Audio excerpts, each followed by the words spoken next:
You are watching Leicester Till I Die TV.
Watch us on YouTube. Listen on your favourite podcast platform. Or ask your smart speaker To play the podcast Leicester Till I Die. Hello, good evening, good day, good morning, good afternoon, good night, goodbye. Hiya, wherever you are in the world, welcome along. It's LTiDtv TV from Leicester Till I Die. Thank you for joining us, whether you're watching on YouTube or listening via your favourite podcast platform. Thank you for joining us, eyes or ears. If you're watching along, join in the chat, keep it respectful. And if you're watching on catch-up, add your thoughts below. And don't forget, give the channel a bit of a help. Subscribe if you're new. You've got it to chat anyway. And give us a like. It really, really does help the channel. How are we? The Monday morning after the weekend before. And it's a bank holiday, so we didn't have to get up. I'm not saying I don't want to put a mocker on everything, but after the weekend of celebrations, what have we got to celebrate this week? Probably getting no point at Eurovision, but let's not worry about that. You've just seen a load of Leicester icons through the years. I think we may be making a few more this season, but it is the end of season awards, as you can see. And basically, myself and my fellow presenters have nominated 6 categories, which hopefully, if I've got my maths right, there we go. Yes, all 6 of them are there. Signing of the season, most improved player of the season, match of the season, goal of the season, young player of the season, it's under 25, and player of the season. And just can't get my hat right. There we go. And got somebody along to help us. Well, not help us. He will be choosing the winner of each category. So if you don't like or don't agree with it, it's his fault. It's his fault. Good friend of the channel. Oh, I'm very small there, but let me make you big, sir. There we go. Rob Tanner from The Athletic. Good evening, sir. Thank you very much for joining us. Good evening, Chris. No pressure here, then. No. No, there's some good categories there. There's some good categories. There's one, though. There's one I'd like to pick out. Surprise package of the season. We'll get to that when we get through some of the awards, but I'll pick out another one for you. Surprise package. Yes. Yeah, I hadn't thought about that one. You could have told me about a week ago. No. There's somebody I'd like to pick out that came to the fore a little bit this season that I never expected. We saw it in pre-season and it just blew me away how good he actually is. Well, I'm dying to know now, but keep it to yourself until we get to that. Okay. We've got the awards to go through, but we've also very kindly agreed to look back and look forward. So we're going to start. But we'll start with just a few hellos. Somebody that might have a bit of a headache this evening, and that's Jamie Vardy. Not me, obviously, but we like to pretend. Be waiting for this stream all day. Can't wait. You need to get out more and have less Red Bull, sir. Jack is in from the final whistle. Hi, Jack. How are you? And Nate, all the way from America. Good evening, Nate. And Rob, he says, Chris and Rob, hi there, mate. Hope you are all right. Must be, I'm guessing, about 2:00 over there in America where you are at the moment. But look, let's have a look. I've gone backwards. Let's go forwards. There we go. Look back at 23-24. I I do a little piece every week for the BBC, and I said everybody always says following Leicester is like a roller coaster ride, but for me this season it's been like the wacky races. I don't know if you remember the wacky races at all. I do, very much Yeah. so. I am of that generation, Chris. You and me both. You and me both. I mean, the fact that I put Leeds down as Dick Dastardly, don't read anything into that. And Ipswich were Penelope Pitstop. We, of course, were Peter Perfect. But look, I mean, it had everything this season, didn't it? Every season, I mean, this is 15 seasons now I've been covering Leicester, and every season there's some drama, there's some talking point. I remember meeting Mike Stowell after he left the club at the start of this season, and having a chat with him, and he said, you know what, all the time I've been at the club, he said, we never have a season where we're just mid-table, just ticking along, and win some, lose some. Just there's always some sort of drama. There's always, and that's why it's brilliant to cover them, because you've always got something to write about. And this season in particular, I mean, you think back, if you connect it all up, it's like a like a Star Wars saga, really. The ejection of relegation last season, the finger pointing, recrimination. How could they have fallen so from such a high position? Fifth, eighth, and 18th, and out the division, and then bounce back in the way they have. It's quite extraordinary. It's an extraordinary football club. Your football club is an extraordinary football club. It is. You don't follow Leicester if you've got a heart condition. No. That's the only thing. No, it should come with a health warning. Yes, it should, shouldn't it? It really, and certainly, not we're not glory hunters here at Leicester, are we? Because we're not guaranteed anything any season. But I mean, looking back at last season, and I was never one. I mean, there was a lot of people at the end of last season who were actually calling for top to go, and I think let's rein it in. I criticised him, and I think as a fan, you're entitled to criticise people. And I think, in fairness, he deserves some criticism. He got things wrong. He's gone out, I think, and got things right now. And when I say him, we're talking about him and his team, of people in charge. When obviously Dean Smith, who I would have been quite happy to stay, because he'd got a bit of a history, in the Championship. But we're all a bit of a downer in the way things were going. And I would say, my choices would either Thomason from Blackburn, who's obviously now Sweden manager, or McKenna from Ipswich, who hasn't had a bad season himself, let's be honest with you. Yeah. But Enzo completely left field, but I felt it was just what the club needed, because it literally was like, this guy 6 days ago was holding the Champions League. Pep's number 2. It gave everybody that lift that we needed. Absolutely. I mean, going back to what you're saying about Top, I mean, let's remember that Top was learning from his father, and then tragically he had his father taken away from him, and he had to step up. He's had to now learn without his mentor on his shoulders. It's going to be tough for him. He's going to make mistakes, but he trusts the people that his father put in positions at the club to run the club, and that's what he's done. So last season, nobody saw that coming. If anything, people just were over ambitious a little bit.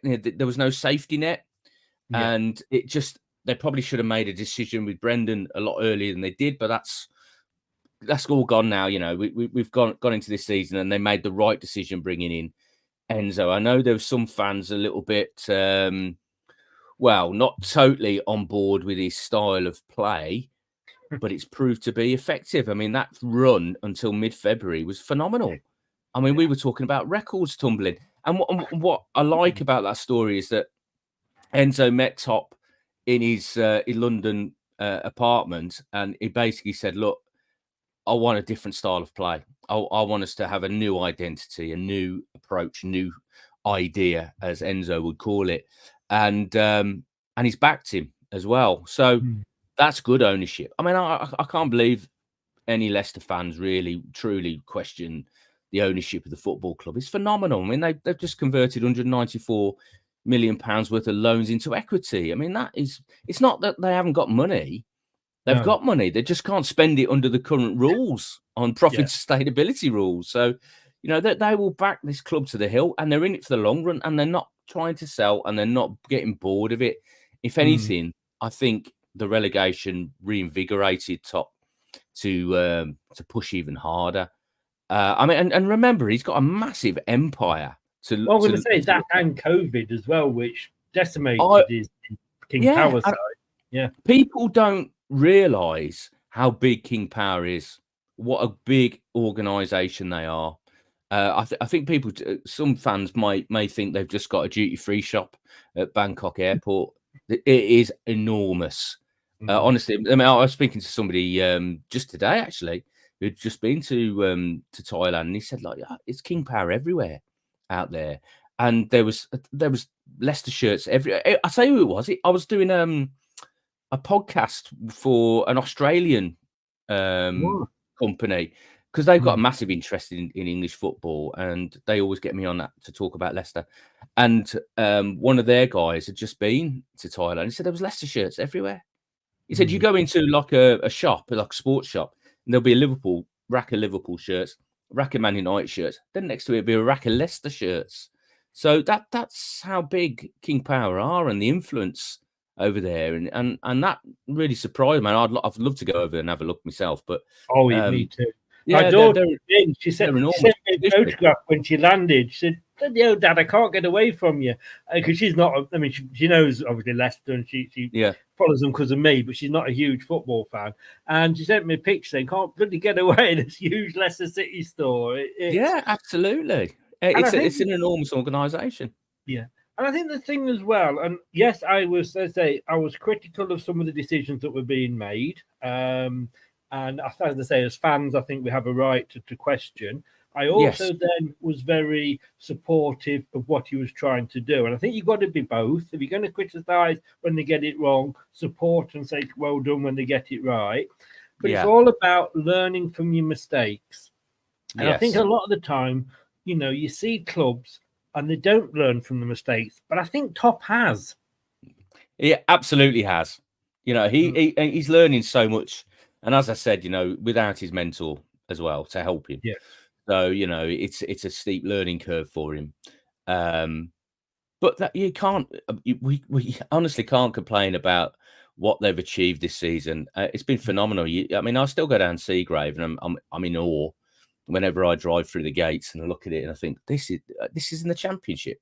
It's extraordinary setup down there, and the plans they've got moving forwards as well, which we'll probably get into.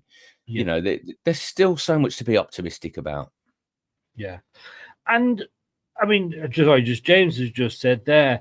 Evening, gents. I've just joined the stream, so not sure what's been discussed. Rob, with Enzo's comments about the club's DMs, do you think there could be a shake-up with the board? I think you've just said, haven't you? Top trusts those people. There were people that his dad put in. Yes, I think he totally trusts them, and I can't see any changes imminently at all in the structure of the club. I don't think really there needs to be any changes. I mean, lessons have been learned.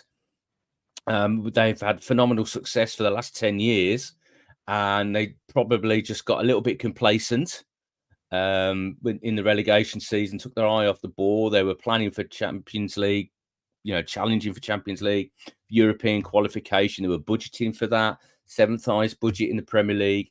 They never, ever had relegation on their radar, which they will have now. It'll be totally different this coming season. They will have to, be guarded against any sort of slips like that. They'll be budgeting in case that the worst does happen. But, in light of what's the season they've had and the squad they've built, they'll be very positive about moving forwards. I remember when we came up with Martin O'Neill, we stayed up 4 or 5 seasons, was it? And we were always sort of, 9th, 10th, 11th, we were around there. But every season I started, and that at the time was a successful period for us, obviously. But every season I started thinking, give me 17th now, I'll take it. But at the end of the our last run in the Premier League, that wasn't even bringing into my mind. I'm thinking, like, can we go for Europe again? Can we get another cup? Chris, you weren't the only one. I mean, in fact, again, I talked about when I met Mike Stow. He was saying that after that upturn of form just before the World Cup break, and they went away for a mid-season training camp, all the management staff sat down. They were talking about, can we push for Europe? Can we push and qualify for Europe again? And that's what the club's sort of mindset was. So that's why I say, when this club has fallen harder and further than any other club that's got relegated before, because that's what the goal was. That's what they were aiming for. They were reaching for it. It's Flight of Icarus. They sailed a little bit too close to the sun and got burned. But I think they've recovered ever so well. I think you've got to look at, and I always quote two things, and when we're talking about next season, I'll probably be quoting Burnley a lot this season as a warning. But you've also got to look back, and I know we discussed a lot about Leeds this season. There's been a lot of banter between Leicester fans and Leeds fans.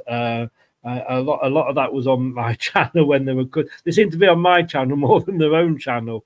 They'd gone top for 2 weeks because of an international break by a +1 goal difference, and they were the best team in the land. But hey-ho. But when you look at what happened with Leeds, because they went for that dream, yes, and it massively backfired. Okay, so we've gone for that dream as well, and I don't think we'll be the last team to do this, to be honest with you. Where we do get at, say, like you just said, sail too close to the sun. But it could have been a lot worse. Yeah, there's other clubs. I mean, Aston Villa posted massive losses, but it looks like that's going to work out for them because they're going to qualify for the Champions League. But and also these clubs go in cycles. I mean, if you talk about the Leicester model, it's very similar to the Brighton model, the Brentford model. You sell one key asset, you reinvest that money. Hopefully you strengthen your squad and keep going. But what if you one window you get it wrong? You sign somebody that doesn't work. It is a gamble to keep pushing that way. And I always think teams go in cycles as well. So your key players will get older and their powers will start to fade.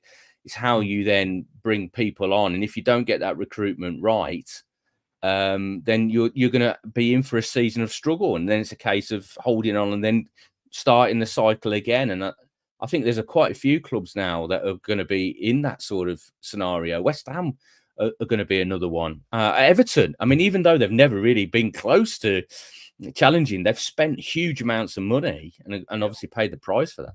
To try and West Ham have today announced that Moyes will be leaving at the end of the season. Yeah, Moyes is going, so they're going to start a new cycle now. Yes. So, I mean, whether that's the right decision, time will tell. Exactly. Time with all of these things tell. I mean, I'm doing another show later on in the week, and I was checking. There's 24 clubs in the second tier. 13 of those changed their manager during the season. One of them twice. Look what happened to them. We don't tell me, Chris. Do you need a clue? Yeah. I mean, that to me, I don't think I've nothing particularly against Birmingham, but I'm sorry, they got what they deserved. They had six different people pick a starting 11 that season. Yeah, and right then. I was there on the last day of the season against Norwich because I was covering it for the Athletic because the Leicester story was run and done. Yeah. We all knew that they were champions, so I was sent down to St Andrews to watch that unfold, and it was another one of those dramatic days where they just needed to win to get over the line and hope somebody would slip up elsewhere, and nobody did, which was surreal because normally you think team down near the bottom, one of them was going to lose, and everybody apart from Huddersfield won. I thought Leicester were going to do it. I thought Leicester were going to beat Blackburn on the final day. But then again, I've been privy to some of the celebrations the boys have had since their promotion. So perhaps they were a little bit leggy. Do you remember last time we got promoted? We played Brighton the game after. Yeah. And we got Yeah. stuffed. Was it And I think it 4-1? was the same reason. 5-0, I think it was. Was it 5? And they signed Leo Yajoa on the back You of that did. Yes. performance. Yes. Yeah. Because he asked Um, all the centre halves, Marcin, Vasilevsky, Wes Morgan, who was Yeah. the toughest centre forward that you've faced this season. And they went, yeah, but they were half cut. That's why they found it tough against Leo. I like Leo though. He was He was good all lad. right. Yeah. I remember the first game the next season. It was after we bought him. I can't remember who it was against, but I bumped into him in the petrol station going home. And he was there in his little Mini, bless him. Lovely guy. Leo Yajoa in a Mini? Yes. Was he sat in the back seat? Did he rip the front seat out? Like Well, he was with Buggery his in Police girlfriend, so I Academy? didn't like to ask too many questions, or his wife, whatever. He's a But big no, lad. I mean, looking back at this season, like you say, yes, it was foot boring at times. I didn't particularly mind that. I said, if this is, 17 points clear at the top, and you've got people complaining, and I think, well, a lot of that Leicester fans, or certain Leicester fans, not all of them by any stretch, but certain Leicester fans, we've got to be playing it like when we won the Premier League, counter-attacking, and we should be playing like that. Well, we used to play 4-4-2 back in the 60s, and what's happened to that? Give me boring football if we're top of the league and 17 points clear all the time. Well, this is the interesting thing about that. I think a lot of that is the fans were still hurting from relegation, so they wanted something like really dynamic to lift their souls, lift their spirits, because nobody saw that coming, and it was really hard on the fans. And I can remember speaking to Enzo about it, because Enzo, he could tell that there was some fans that weren't completely on board with it, and I think he found that a little frustrating, that they can't see what he was trying to do in games. And I just like, they're hurting. The wounds are still open. You got to give them a little bit of time as well, as much as you want them to give you time. That the fans needed a bit of time to heal as well. And I think as time progressed, they did. I think fans got a bit, and I can understand why they get a little bit frustrated sometimes when the ball's being knocked around the back. But there's a purpose behind that. There is a plan. They're trying to lure the team, and it was always going to be this way in the Championship. It won't be in the Premier League, but in the Championship, sides are going to sit back. You're Leicester City in the Championship, so they're going to say, right, well, we're not going to go toe to toe with you, because you'll just pick us to pieces. So we're going to sit back and be patient and try and hit you on the counter attack. So you had to try and draw people out. They call it the jump. If somebody jumps early, there's a space in behind. When you examine, and I hope I've done this in the Athletic over the course of the season, but if you examine the tactical side of this philosophy, you can see the logic in it. But I think some fans still want up and atom, end to end football, and Enzo will never deliver that, because he's not a fan of basketball football. He doesn't want that end to end stuff. It'd be interesting. If you ask these fans, do they want, like say, end-to-end football and we're not winning, or do you want this style and we're winning? Because it's all about winning at the end of the day, isn't it? It was all about getting out of the division. That was all that was important this season, because if they didn't, the consequences could have been disastrous for the football club. You could have seen Leicester in the Championship for a number of years before they got back to the Premier League. They had to get out the first bounce. And those of a certain age that remember before Man United were the be all and end all, it used to be Liverpool that were the be all and end all. And I can remember watching them play, and they played, and I am struggling with my memories totally, but they seemed to play similar, that there was no panic. They played it around, and they wouldn't attack, and almost like a snake, is it? Looking for the right moment just to pounce, and it did them well for many years, and it does remind me of the way that a lot of teams play these days. Well, yeah, obviously the comparison is Man City, because Enzo was there working with Pep. It's all about, as I said, just trying to draw people out of their position, and then creating that space and playing between the lines. And then once they beat that initial press, they go very, very fast. So it's slow at first, But then you watch, they accelerate very, very quickly. And this what excites me about next season with Mavididi, Fatal, Jamie Vardy, Keenan Dewsbury Hall. They're quick. They're, once you get through that initial press that you're going to get in the Premier League, they go very, very fast. And with some additions as well during the summer as well, I think Leicester could prove to be a bit more of a counter-attacking team. And I think they could. I mean, if you're asking me now, what am I hoping for next season? It's 17th, and if you offered me that now, I'd, with the probable points deduction, I'd bite your hand off. But I think we could surprise quite a few teams, depending. And we'll talk obviously about next season with the players and what have you. But when you look, he got that backing at the start. Sometimes I think you have to. I mean, I remember when we went down to League One and Nigel Pearson came in. That was it was almost like, great, we can have a clear out, because we'd been the bottom feeder in the Championship for years, seasons before that, just about bobbing up and staying above that line. And we finally sort of sank and went down. And it was almost like a step, when you take a step back to take two forward. And I feel it's been a bit like that this season. There's a lot of deadwood. Had we stayed up, we probably wouldn't necessarily have the team that we've got now. No, that's absolutely true. I mean, obviously, there were so many players that left on as free agents, end of their contracts. Yuri and Ayoze Perez, Chola Suyunshu, Johnny Evans, so many. I mean, whether any of those would have re-signed, I don't think many of them would. As I said earlier about the cycles of a team, I think the team had reached the end of its cycle. Yeah. So they needed to start. I mean, Brendan did say that, to be fair, the year before, that this team needed a refresh. But we've had it through natural means in many ways, and I think we're going to probably go through it again this summer. I think it's going to be a busy summer. I think the side that you see out there start next season could be very different to the one that finishes this season. So we're going to see a natural end of the cycle now, and we start of a new one. Without giving too much away regarding any of the awards, he did very much, like you say, he said, this is my style.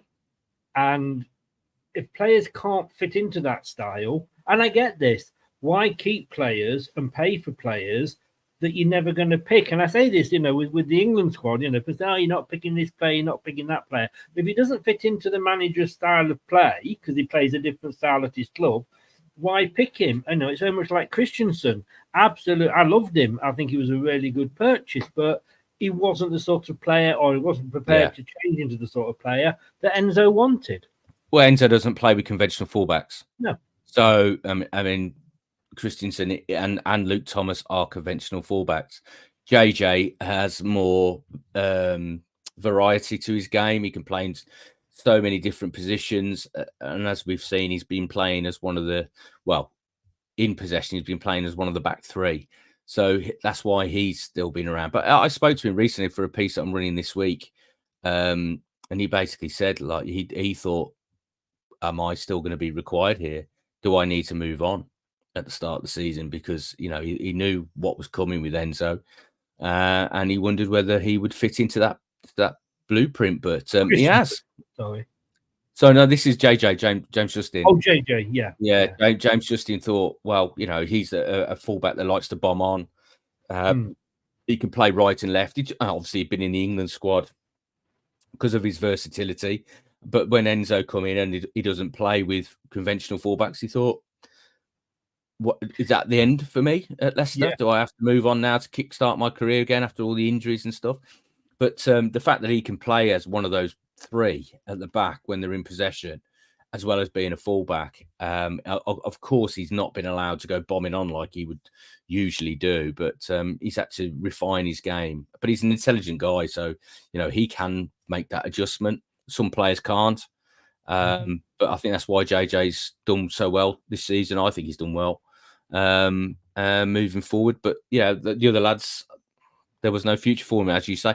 And there's others as well. I mean, Harry Suter hardly kicked a ball this season. He's on decent money. He only joined the club 18 months ago. Yes, yeah. He'll probably have to move on, but he's had opportunities to move on, not wanted to go. And I think the main reason is the fact that he ain't going to get the money No. elsewhere.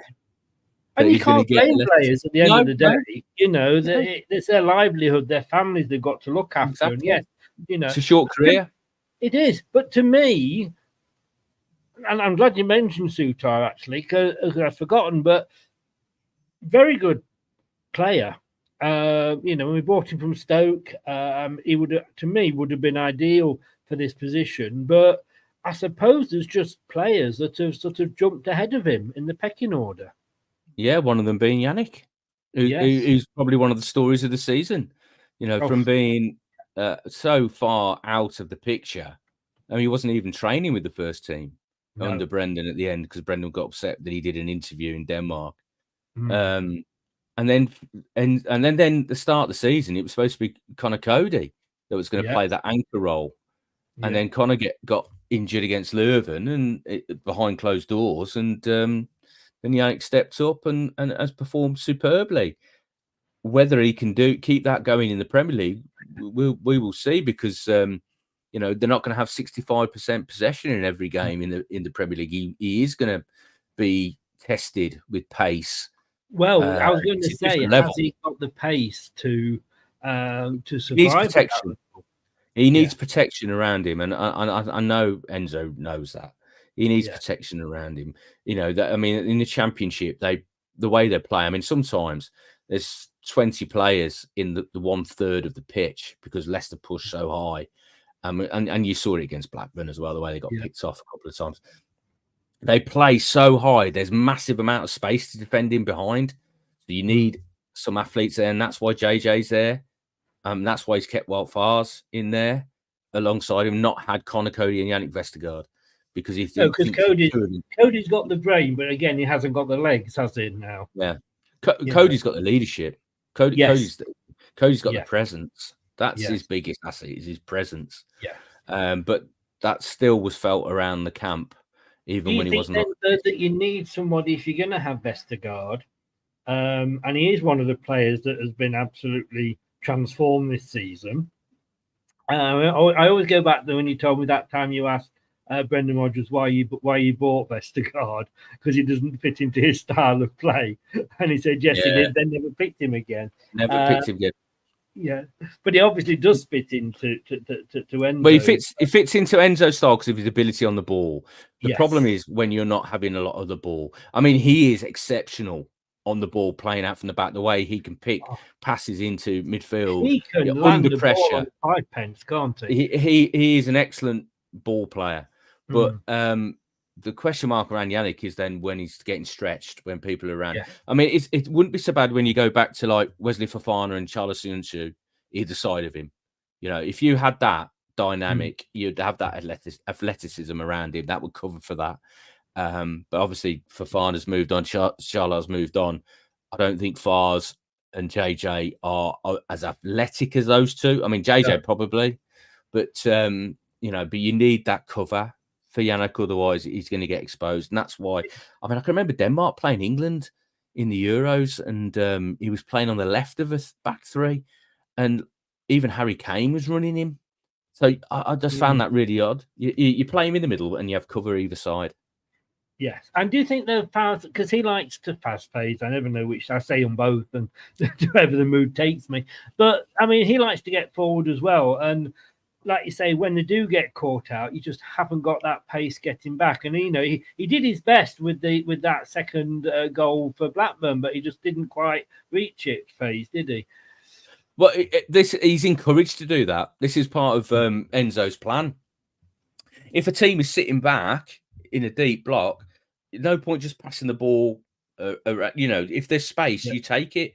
So he encourages his defenders. I mean, the one example I did for an article was Yannick coming out against Birmingham at King Power.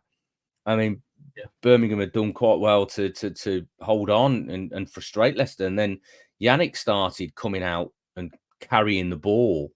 And what that did, it sucked defenders towards him, and that created space for others. Yes. And that led to the winner for Mavridis, because there was about 4 or 5 of them suddenly that realised there was a threat here coming forwards. And then he moved it forward side to Pratt, and then Pratt was out to was it Fatau, I think, back ball cross, and LTiDtv scored. Yeah, There's everything is plotted out. This isn't random. There's no chaos in how Leicester play. It's all mapped out by Enzo. yeah. He spends time with a little board on his desk, and he's got little counters, and he thinks through his tactics, and he moves these pieces around. And so if they move there, what do I do there? You know, it is meticulous, the planning. Yes. Yeah, and I think, I mean, I quite often say when I'm doing watch-alongs with Faz and Vestergaard that they're channeling their inner Brazilian, because sometimes they do tend to go off on an amazing, mazy run, and you're thinking like, wow, that's a defender, well, you know. Well, and Elliott Val was deliberately played in midfield for a spell to improve his ability on the ball. And to get him thinking in those terms, you know, playing positively, playing the ball forwards. I think the problem with Wout sometimes is it may feel to him too easy, and he switches off. Yeah. Those are the moments when Wout can have a little slip. But he's an exceptional footballer. It's just concentration sometimes with him. It's funny to say that, because one of my co-presenters on the show did suggest about moving up into midfield. Yeah, he could do that. Whether he could do that at that level, Premier League level, I'm not too sure. But yeah, he could play as a midfielder for you at a certain level. But I think there's better midfielders at that level. Yeah. And I've got to say, at the start of the season, like you say, the target was promotion. However rough the ride was, we got there eventually. You know, at one point, like you say, we were looking at 116 points. That I don't know whether that would have ever been caught, and award after award. And I wanted all of them, I've got to be honest with you. But towards the end of the season, I'm saying, you know what?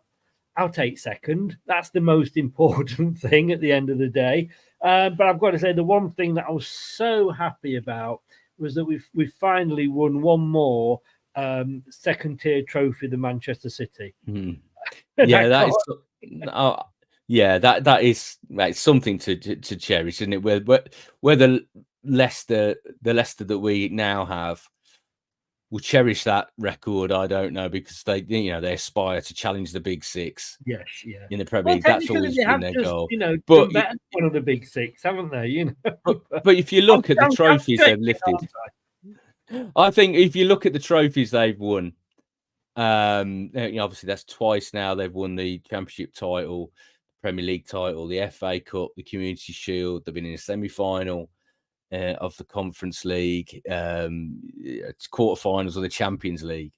It's been an astonishing period of success with a little failure mixed in as well. But no, it's still been I think it's probably been a period that fans will look back on in decades to come. Hopefully they don't, because they continue to have success. But they'll look back and go, "What a time that was!" Again, I mean, I used to look back on the Martin O'Neill years and thinking they were the best years, and wonderful. Finishing 10th. Finishing 10th and 10th, but you think they twice almost got into the Champions League spots. Even when they finished 8th, people were like a little bit disappointed.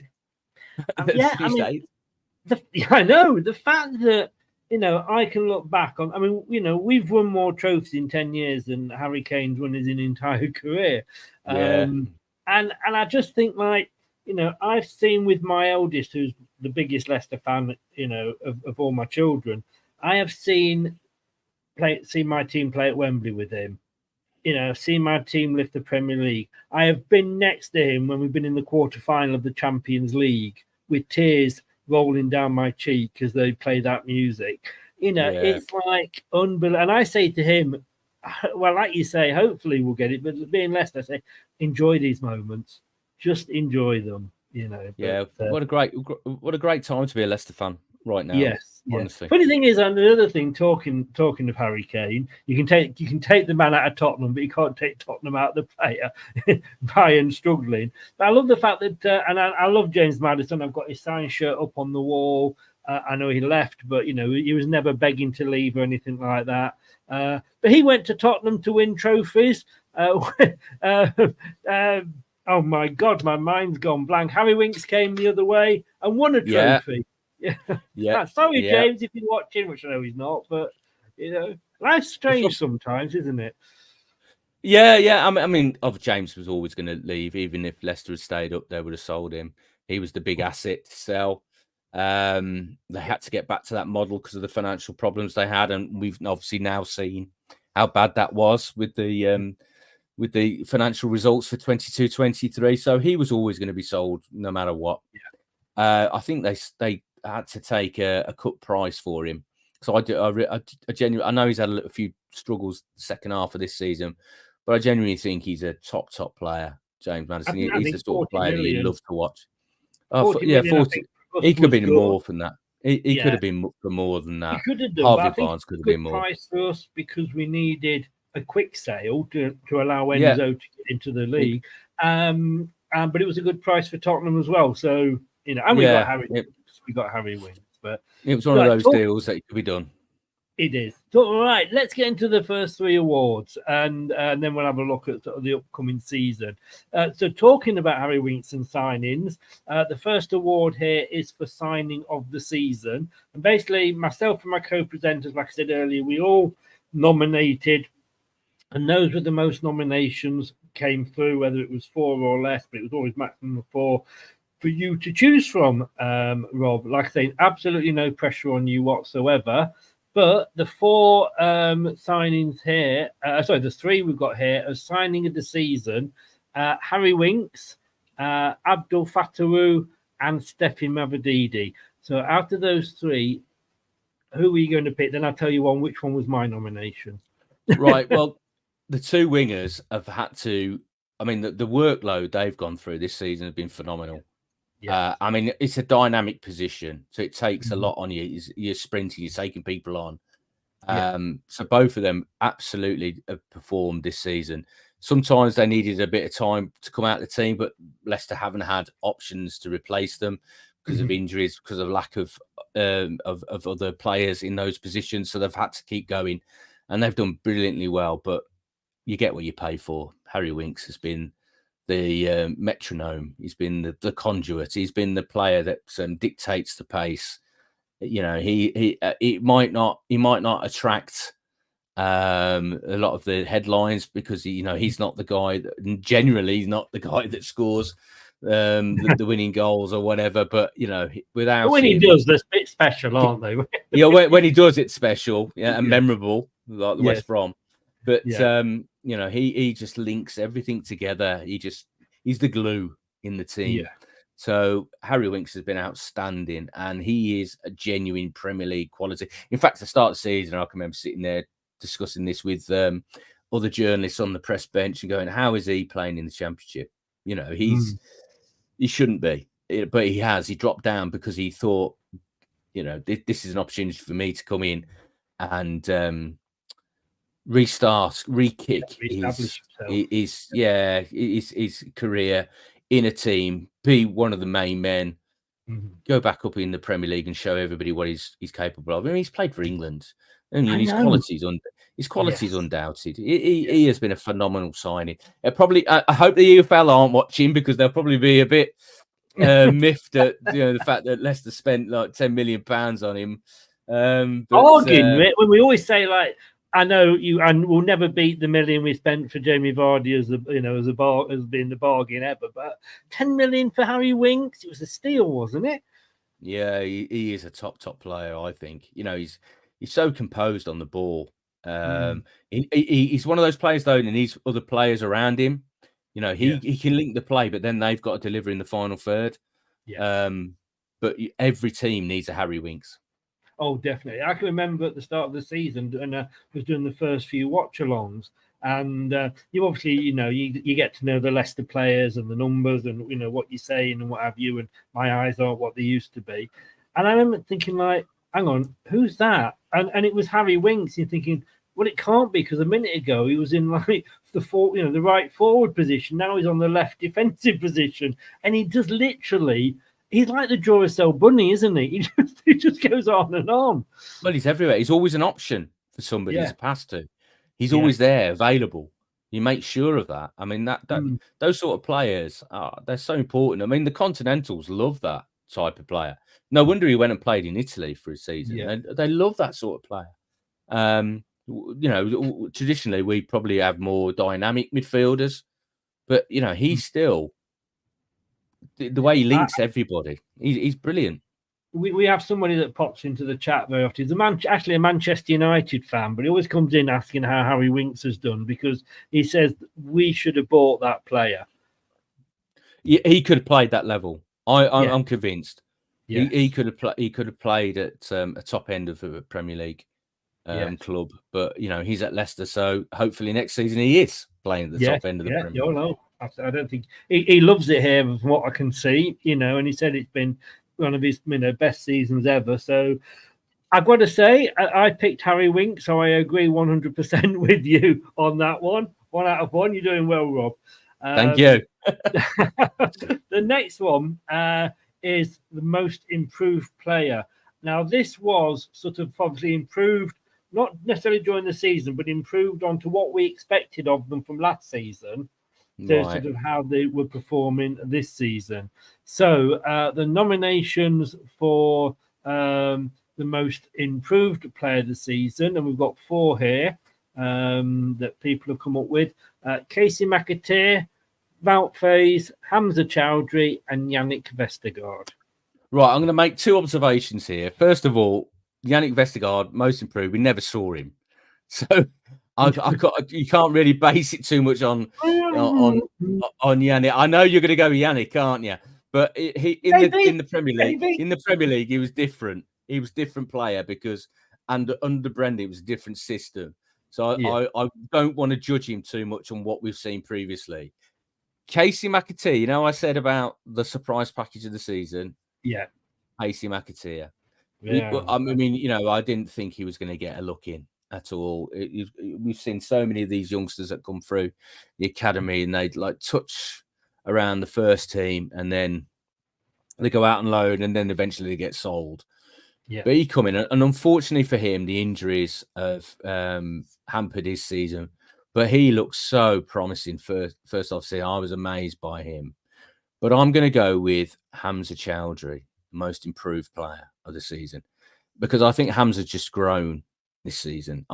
From the start of the season to the end, he fills in for the Harry Winks role. He fills in for the Ricardo Pereira role.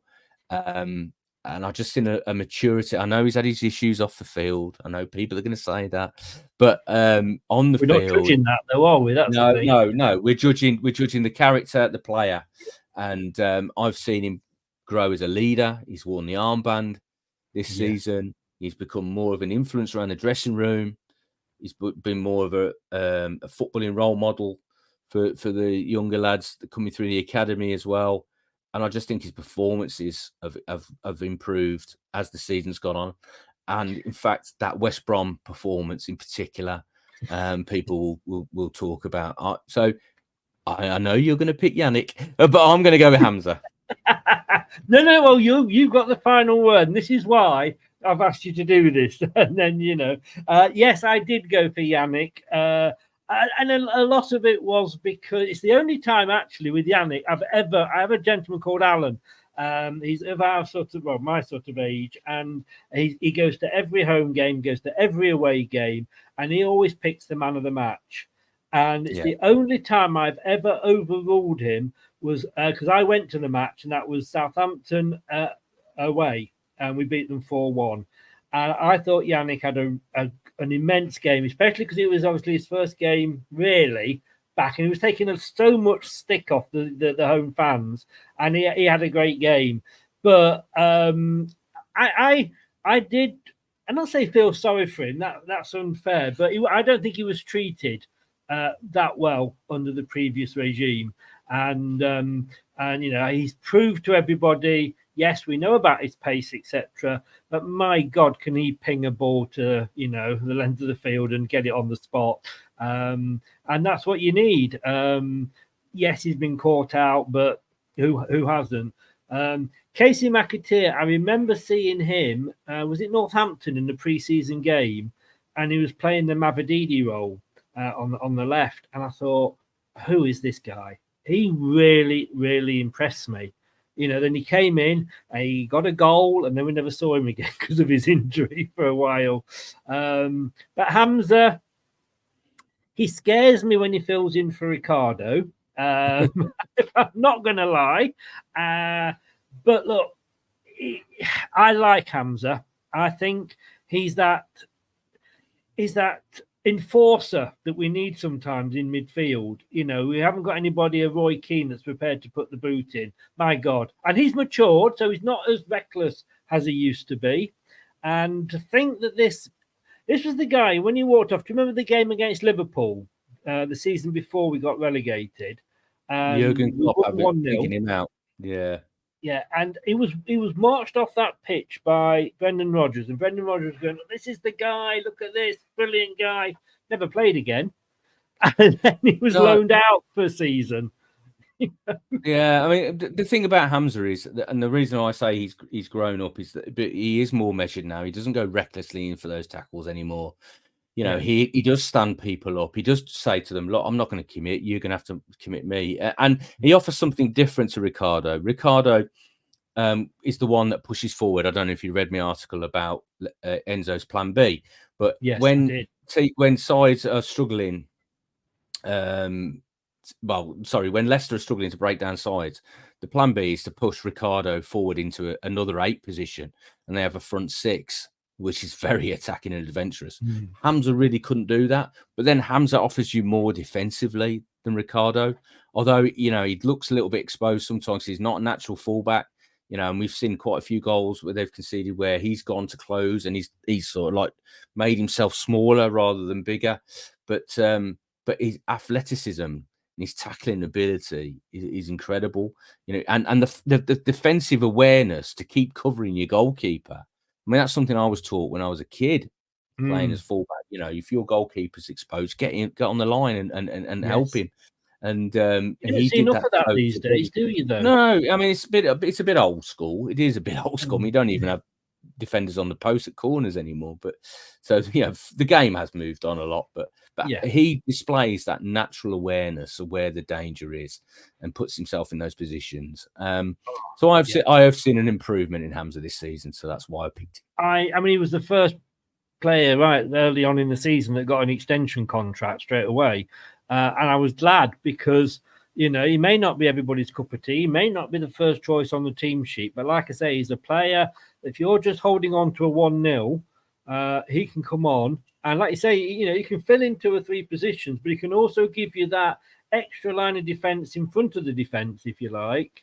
And like I say, he's not scared of putting his boot in. Bout phase, not always my favourite. And he scares me when he started playing him on the left. I think the first time he did that, he had an awful game. Then he moved Ndidi over and it kind of improved him. But again, the last 2 times he's been asked to play there, he's done really well. Like I say, channeling his inner Brazilian at times. He's got the Brazilian hair. I think he was channeling that, hit the post and what have you. But like I say, I had gone for Yannick. I appreciate what you're saying. And Hamza Chowdhury gets it. Now this one is interesting. We had so many different nominations for this. No, I'm lying. Virtually everybody bar 2 of us went for the same game. And let's have a look here then. So it's match of the season. And the nominations are... I should have got a gold envelope, shouldn't I? And taking cards out. So Southampton 1, Leicester 4. Now, obviously, that was at the start of the season. Like I say, I was there, so maybe no clues as to which one I chose. But to me, like I say, start of the season, Southampton had beaten us twice before. They were seen as the first big game that we were playing. Vardy, I mean, he didn't even take a minute to get on the score sheet, and we demolished them 4-1.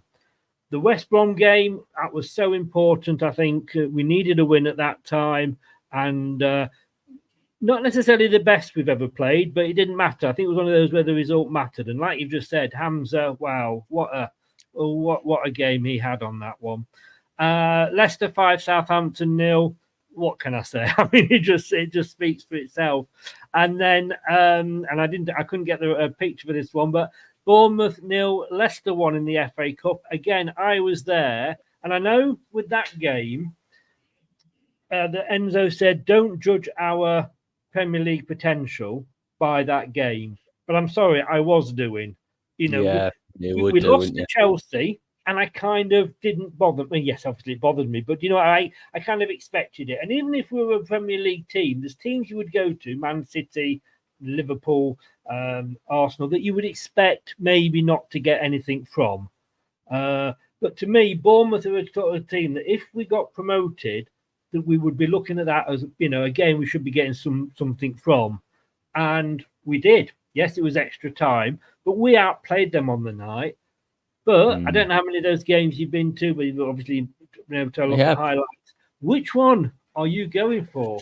Right. Okay. There's a difference between match of the season in terms of what was the most entertaining and memorable match and performance of the season. Now, after the 5-0 against Southampton, I said my opening line to Enzo in the press conference was, "What a time to pull out your best performance of the season." And he went, "I don't think that was our best performance of the season." No, because they didn't dominate possession. Southampton are 65% possession. Leicester hit them on the counter attack. That's not Enzo's strategy. That's not his idea. His idea is to control the game from the first whistle to the last. But the game that sticks out, I know Bournemouth was a brilliant performance and what a winner as well. I'm sure we'll be talking about that in another award in a bit. But for me, the game that stood out for me and the importance and the drama of it was the West Brom game. So that's the one I'm going to pick, match of the season, because it wasn't all Leicester had to dig in. That show another side of themselves. We've seen them dominating possession and knocking the ball around. This is a game that had to show a bit of grit, a bit of determination. This was a game that's come on the back of a poor run of form. That had to show some character, stand up and be counted, and they did that day. And West Brom come away scratching their heads how they didn't get anything out of that game. So and that's going to stay with me for this season. That afternoon. So I'm picking the West Brom. It was because we, like you say, we didn't have it all our own way.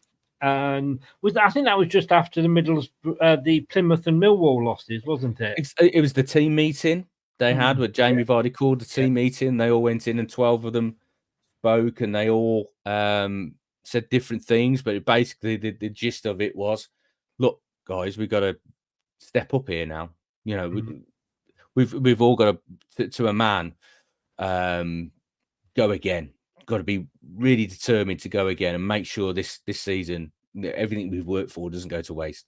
And they went out and they showed that in that performance. So I'm going to pick that one. Well, no, that's fine.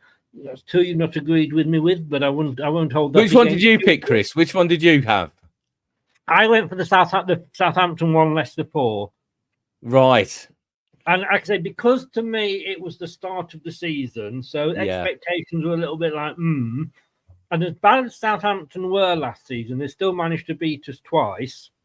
Yeah. And I looked at that game and thought, right, for me, this will be a bit of a benchmark as to how we're going to do this season.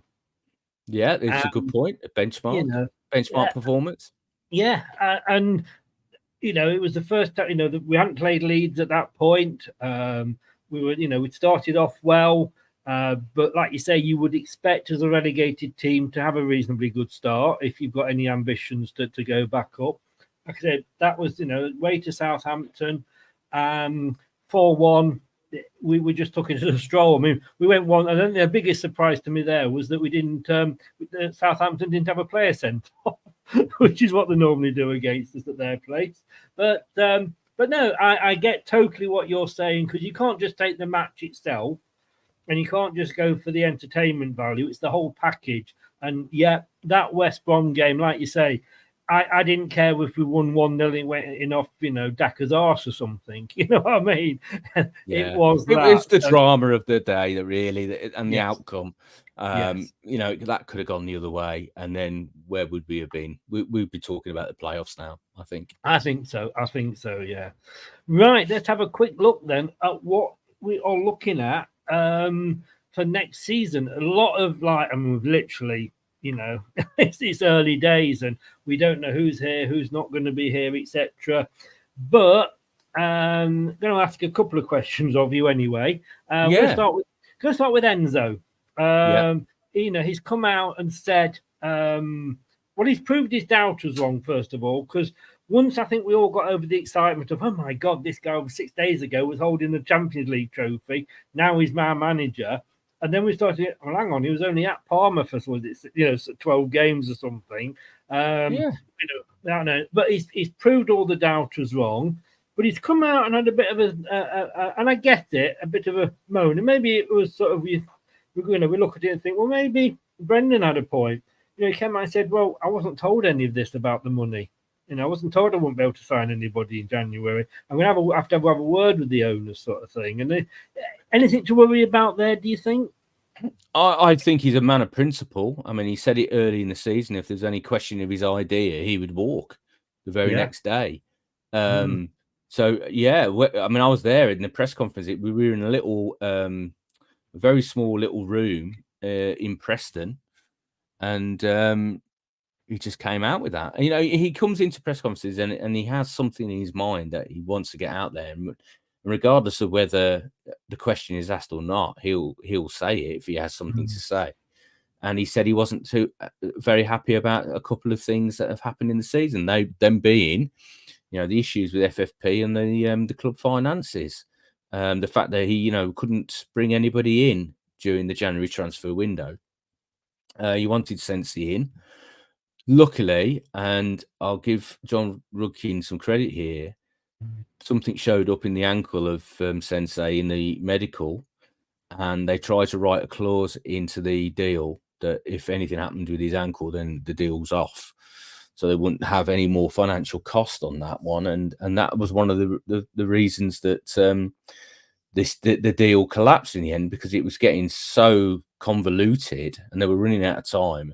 And I think in the back of the minds of the Adrian Silva situation, when he was 14 seconds over the deadline, ridiculous. But I think they decided that it wasn't one they wanted to do, and they weren't looking to do too much. I think with the situation with the number 8s and the Ndidi injury, the Cesare Cazade getting recalled by Chelsea, and he was leaving Enzo really light there.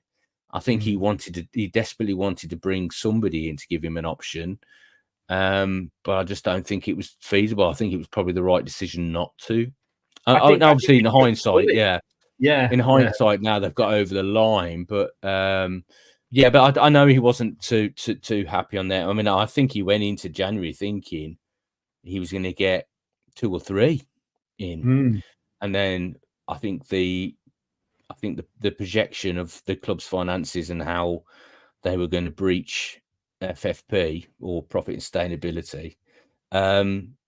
I think they realised that we can't. They might have planned to, but they can't because things are escalating. And so I think he will probably want some. He's probably putting a bit of pressure on them as well. He wants some assurances that he will be able to strengthen in the summer.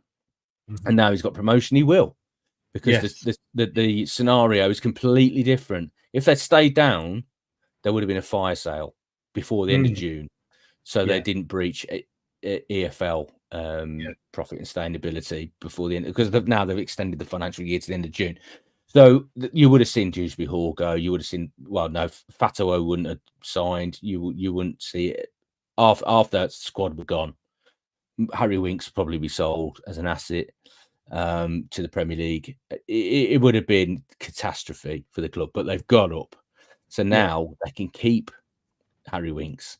They can build the squad. They can sign Fatawu. Well, you just preempted my next question, which was, can we sign Fatawu now? I know it's in the clause, but it's my understanding that he's already triggered that. So I think I think he will definitely be a Leicester City player on a permanent basis. Wow. But they have to go back to the scenario of selling a key asset. Yeah. So would Leicester fans, I mean, Dewsbury Hall stood up at the end of the season dinner and he said, look, I don't want to leave. They don't have to sell him now, but they've got to make some sales. They've got to balance the books, otherwise they can still be in profit and sustainability territory. Now, there is a lot around that squad they could move on. And obviously there's a few players that are leaving anyway. I don't think they're going to re-sign Kelechi Iheanacho. I think they're going to try. I know Enzo would like to sign LTiDtv on a new deal. Whether that happens or not, Jamie Vardy. I certainly think those talks have progressed quite well, because there's a will on both sides, as I reported The Athletic. There's a will on both sides to make that happen, because he's such a talisman. Michael Brighton's pretty much said 99.9% I'm leaving, because he wants to try something different before the end of his career, and he's getting into the twilight years of his career. So I don't blame him at all. Go and experience something exciting somewhere else, like perhaps America.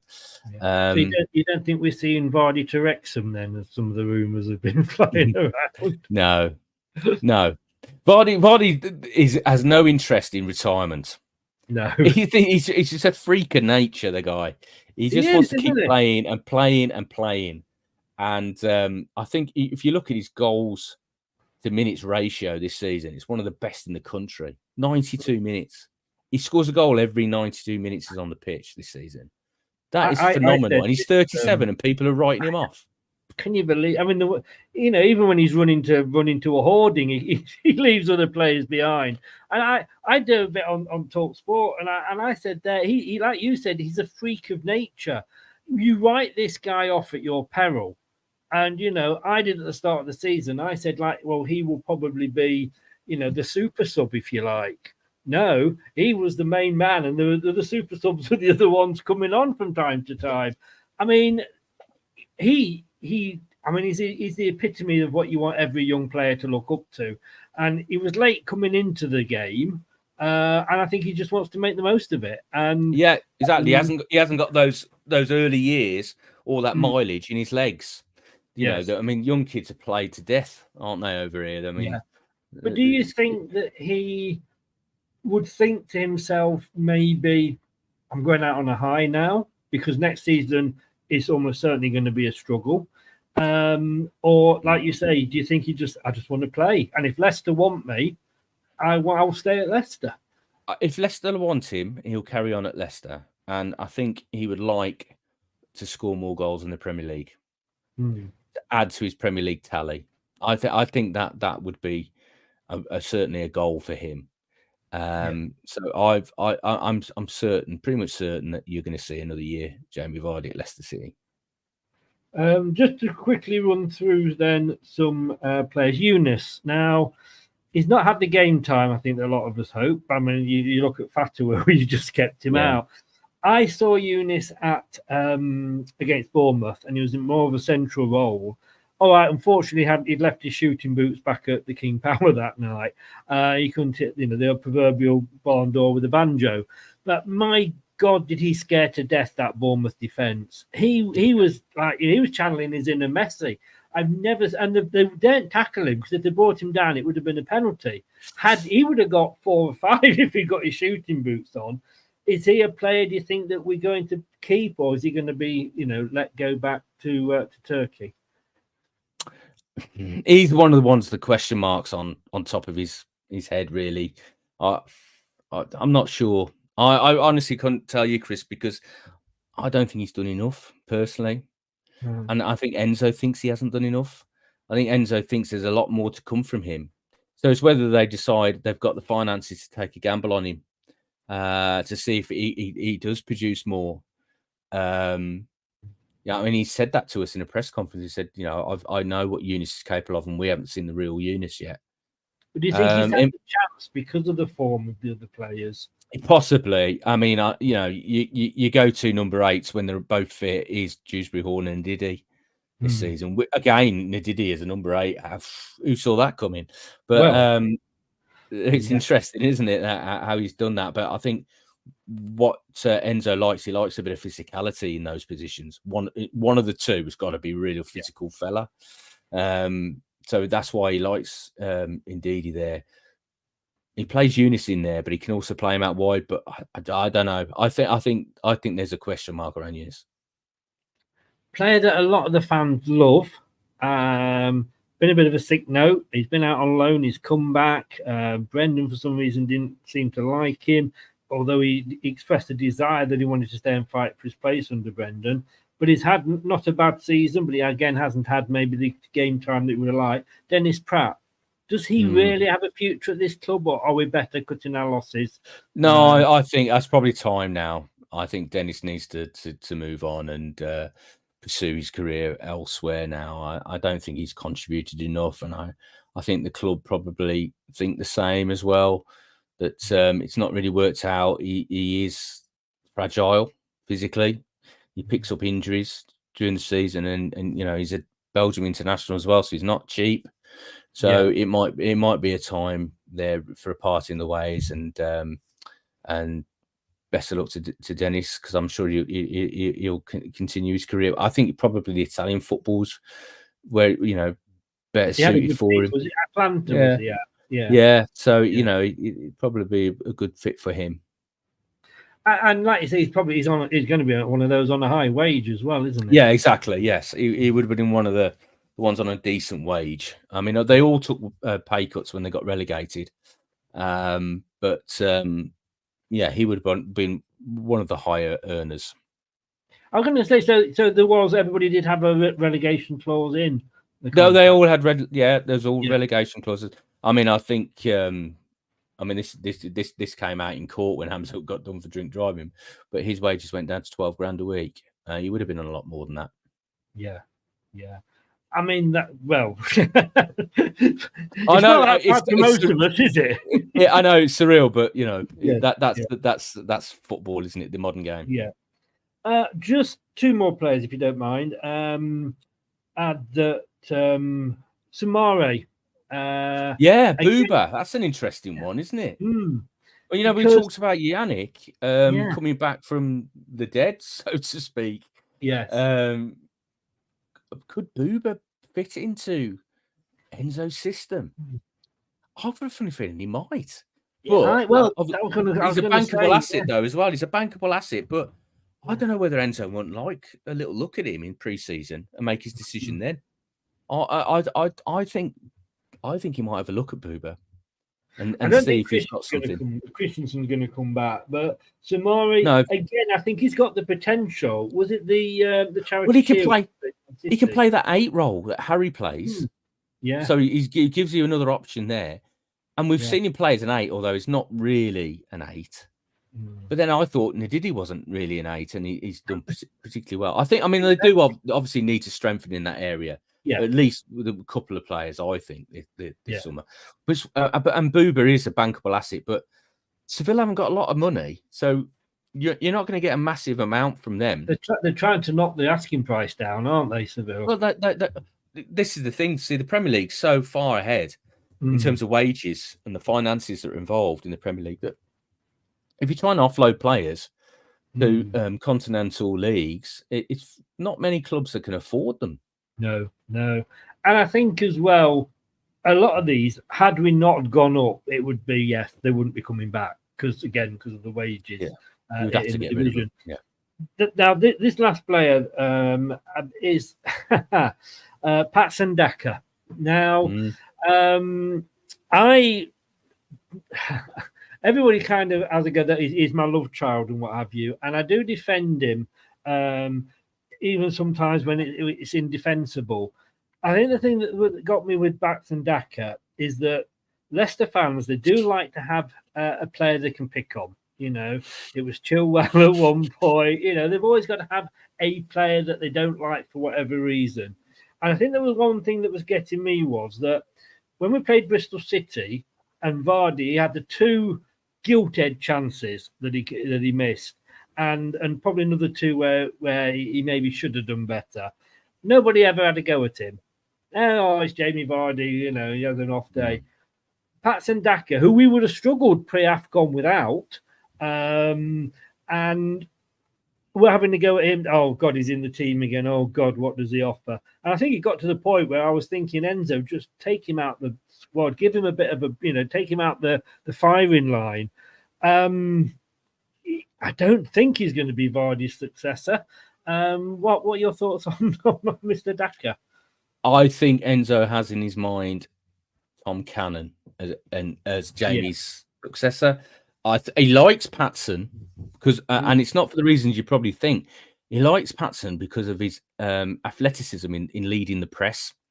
Yeah. And so much of that game plan is around pressing high with intensity, and he's got and that's why Kelechi hasn't played much the second half of the season, because he's a little bit slower getting to the man to provide that press that everybody else backs up. Patson isn't, and if they can turn the ball over high at the pitch, they're in. So I think that's why you've seen a lot of Patson, and I think you're right. Earlier in the season, everything was coming off him and going in. Then he went through a spell where he was missing gilt-edged chances, and I think that affected his confidence.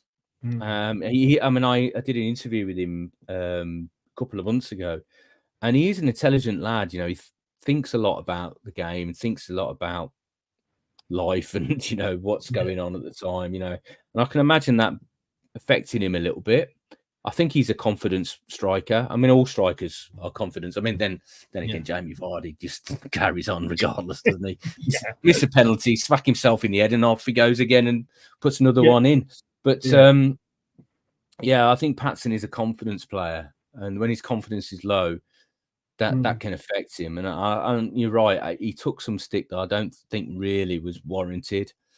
I do think he should have been taken out the line at the time. Just for his own preservation. But then Enzo says, look, to give players confidence, you just got to keep picking them, keep showing the faith in them, keep giving them faith, and they'll be rewarded. But I think that's the situation. But I wonder whether, because he only wants 3 strikers, he's got Cannon, they're going to re-sign Vardy. Kelechi, I think, is going. Do you sell Patson Daka and bring somebody else in? Well, I looked at Patson Daka. I think it was the Plymouth away game. It was either the Plymouth or the Millwall game. I think it was the Plymouth game. And he was taken off. And the look on his face as he sat down on the subs bench, it was like, just swallow me. Just, get me away from here. And yes, you understand it, but that's not really, you want players of, like you say, confidence players. I just wonder whether, we signed this guy 4 against Moscow away. Are you thinking, my God, we have got the next Messi, but it just hasn't worked out for him. I think probably we'll be getting somebody else in. I don't know whether you would go along with that. I think they'll try. I think that. Yeah. I mean, he nearly left to go to Bournemouth on the last day of the transfer window, and then the Kiefer Moore deal away from Bournemouth collapsed. And it's a dominoes effect on the last day of the transfer window. So his deal to Bournemouth collapsed because obviously they weren't going to take him and keep Kiefer Moore. So I think, I think that there is an opportunity. If there's an opportunity for him to move somewhere else, I think Leicester will look at that and then try and bring somebody in. And I think that might be the right decision. Might, but my worry with that is, anybody like watching the games last season, would anybody want him? And I don't mean that horribly nasty, but you're looking for a striker. It's probably not the sort of striker you're looking for that's let's say missing gilt-edged chances. No, that's true. I mean, it all depends whether Enzo feels that he can improve him. Yes. During pre-season, if he thinks he can work with him, and I mean, because what we've got to remember is, I mean, and you alluded to this earlier, Enzo's only had. This is his first full season as a manager. Yeah. He had 13 games at Parma. He's learning as well. And he's only had 1 year to work with these players as well. If he's got another pre-season, I mean, I'm a big advocate of consistency, of stability. If you've got time to work with players, you can improve them. That's the sign of a good coach. If you can improve players and take them to another level. And I've mentioned about Hamza and some of the other players that I think Enzo has improved. But it all depends whether Enzo thinks he can improve Patson, whether Patson can. Because the one thing about Brendan is Brendan got to a point with some of these players we thought he couldn't improve them anymore. So that's why he wanted a squad refresh. He thought, I've tried with Harvey Barnes. Harvey Barnes isn't listening. So, it all depends whether Enzo feels that Patson will listen to him and he will improve him. He might do. He might think, right, okay, we might go with Patson as another striker. But I think Tom Cannon probably is the one that most fans will be thinking, go on, give him a chance. Give him a chance in there. He's very young, but give him a chance in the Premier League. I think everybody would love to see Tom Cannon. Finally, before we move on to the last three, and I'll let you awards, and I'll let you go. Obviously, I think we've got to remember, and I said I'd come back to this, is as well as we did this year, this season, look at Burnley and look how they've struggled going up.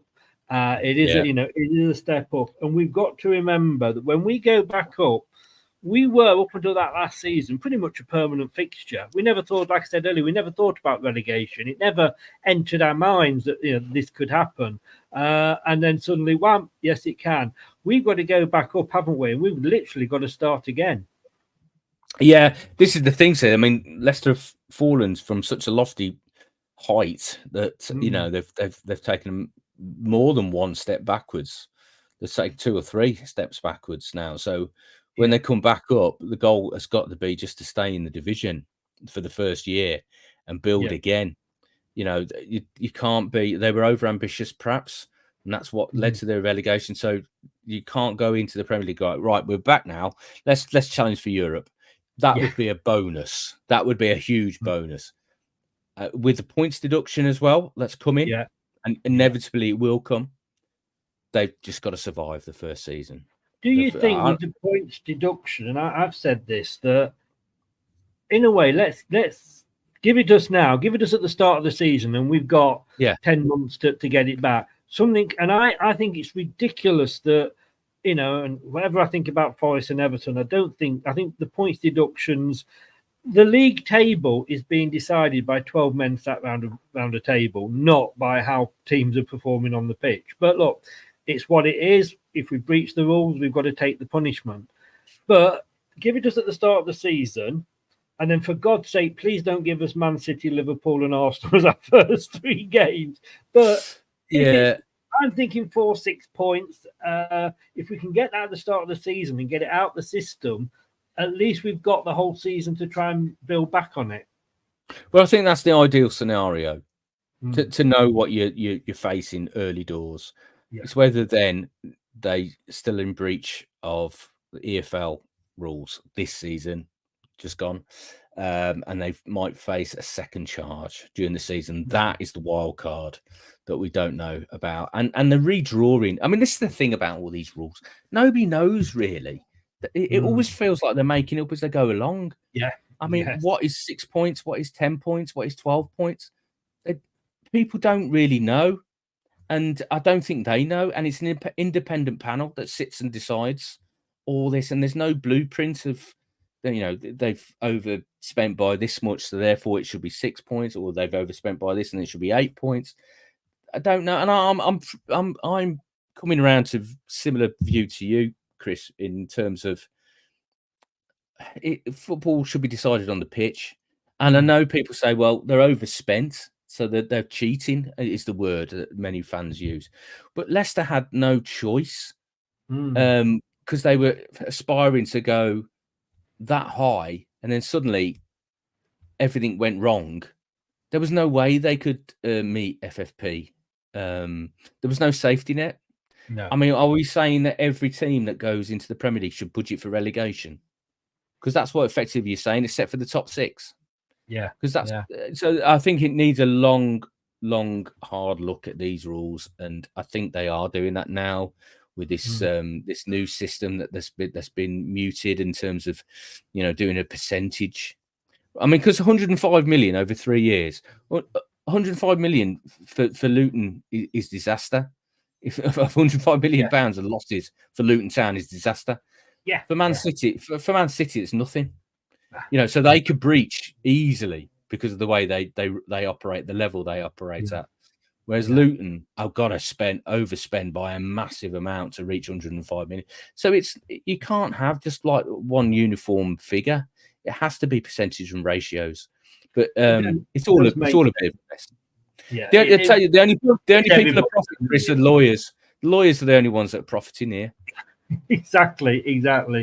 But look, let's go on to the last 3 awards of the evening then. And the next one up, which unfortunately I cannot show highlights of as much as I'd like to, otherwise YouTube and the EFL get very, very snotty and take me down. But goal of the season, we've got 4 here for the goal of the season award, so you'll just have to imagine what they are. And I'm just going to make this a little bit larger so I can see this. So here we go. Bring these up. So the first one is Harry Winks versus West Bromwich Albion away on the 2nd of December. Great moment. Yeah. Fatawu versus Bournemouth FA Cup, 27th of February. Ricardo versus Watford away, all away, believe it or not, away on the 10th of February. And Winks' other goal against West Bromwich Albion. Oh, they can't both be away. One of those. That's QPR, I think, that one, yeah. Yeah, there's QPR badge in the background. QPR. Yeah, it is. Yes, I didn't type that out right. Winks versus QPR. That's right, because that was the screamer on the 2nd. I've obviously not updated my my text there on that, just to confuse you. Don't feel that I've put any sublime messages or anything in there about which one I've nominated. Don't you thinking that at all, Rob? Well. Let's start with the first one. Winks at West Bromwich Albion, a great moment. He nearly missed it though. Let's be honest.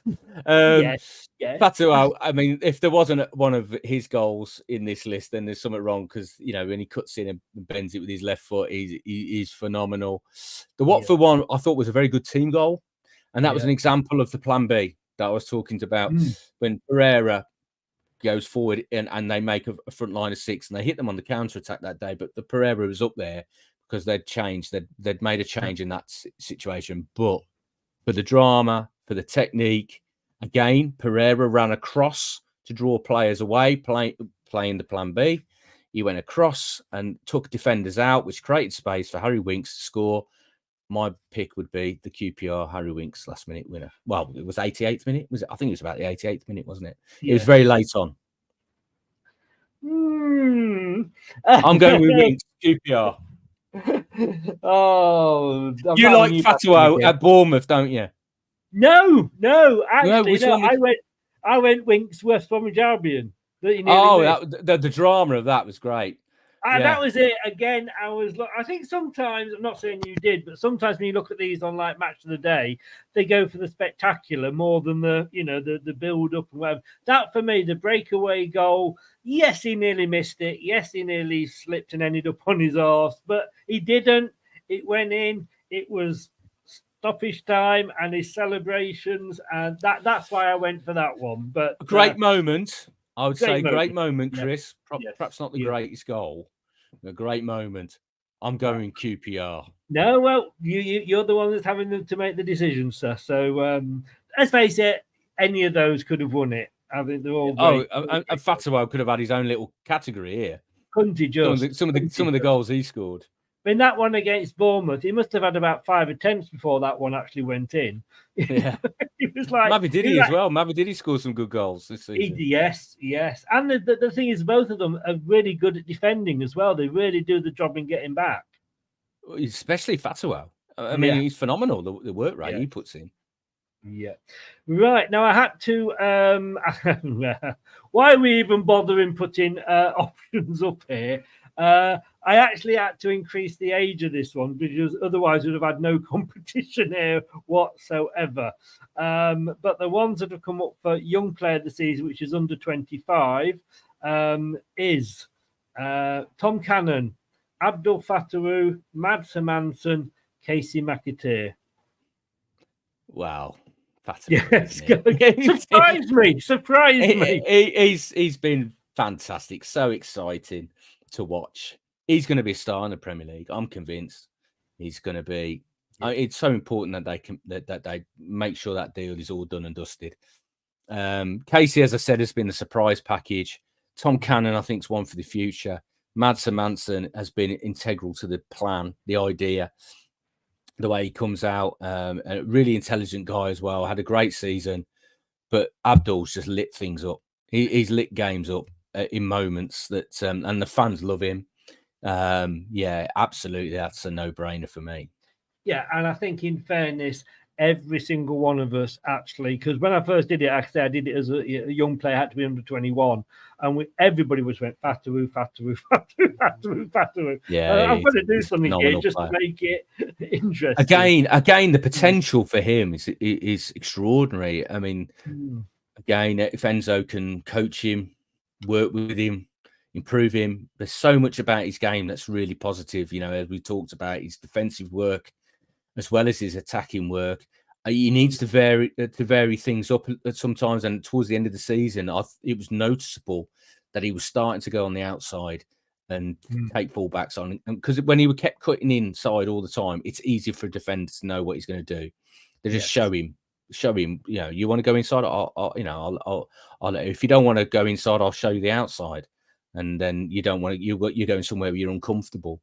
So if he can vary that up, add a little bit more magic to his game, what a player Leicester could have on their hands. I know. I mean, one of the things I read when I don't know who it was on Sky, it was on Sky, and they were saying that, you know, one of the options, depending how we are financially, is to buy Fatawu and then sell him in the same window. But I can't see that happening. Well, yeah, that would send a certain message, wouldn't it, about Leicester's intentions in the Premier League. I think if you can get a player of his quality for £14 million, at Premier League level, that's a pittance. That's peanuts for Premier League football. You know, they've got up. I mean, this is a deal that wouldn't have happened if they stayed down. No. They couldn't have seen the deal through. But you know, now they got promoted. He's made the number of appearances required as well. That deal should be done pretty quickly. Did you? I mean, we spoke Eunice before, but just very quickly, I didn't think we had an option to buy with him. No, that was something that was reported abroad. It wasn't something that was confirmed to me. There was an option, but normally in loans, there's some sort of a verbal agreement that if this player works out, that there's an opportunity for it to make it a permanent. But the one that I do know, there was a clause. It was Fatawu. Yeah. So I mean, that's been confirmed by people around him as well. Yes. So and from what I understand, that was probably triggered about a month or so ago.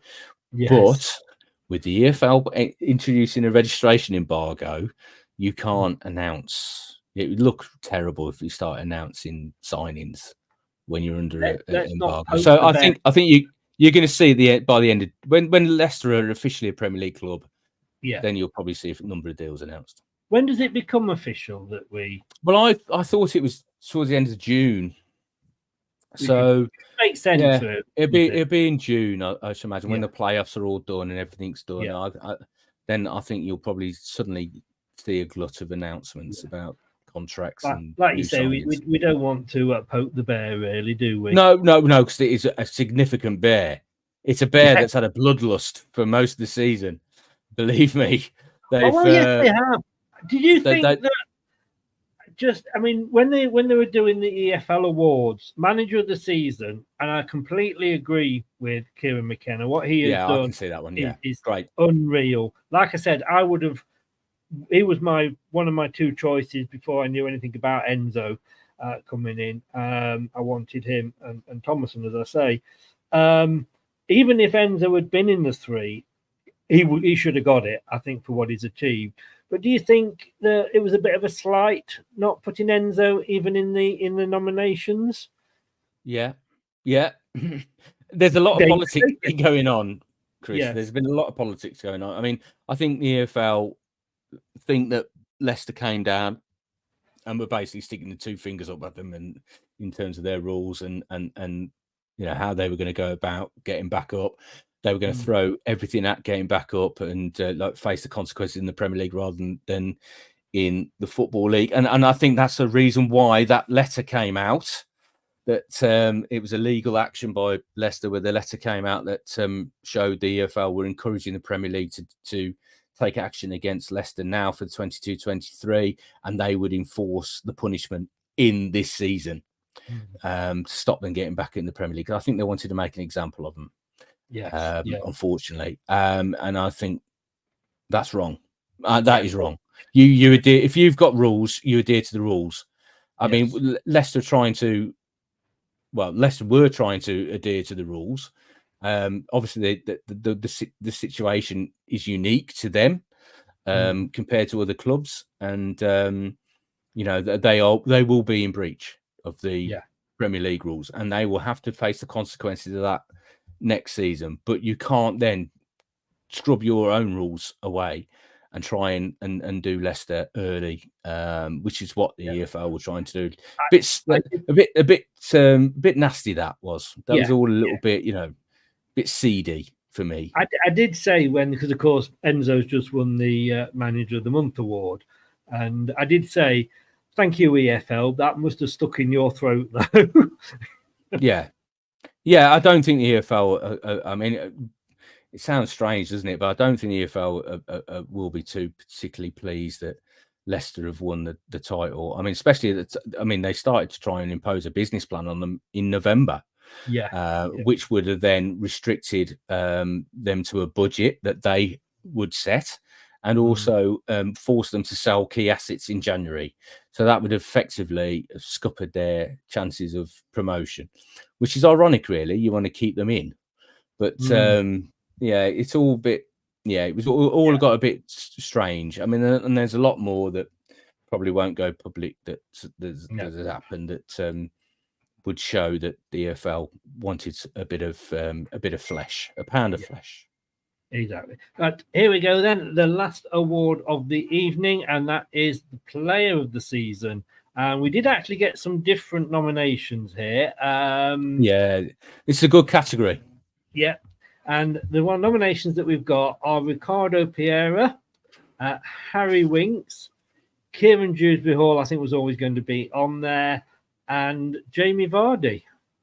Well, Ricardo Pereira, what a role he's played in Enzo's idea. He's been integral. When he's not played, and I did another feature. I don't want to keep plugging my pieces, but I did a feature. You plug away, I did a feature looking at examining how effective Leicester are with him and without him. Absolutely, when he's in the team, they are much more effective side. They win more games, create more chances, because he has that natural ability to play forwards from that deep position, but also then get into the 8 role or play in the pocket. So he is a really important player for them. And it's fantastic that he's stayed fit this season. Harry Winks, as we've discussed, very, very important to the way they play. Jamie Vardy, a goals to minutes ratio is just phenomenal for a player that people are thinking is at the end of his career.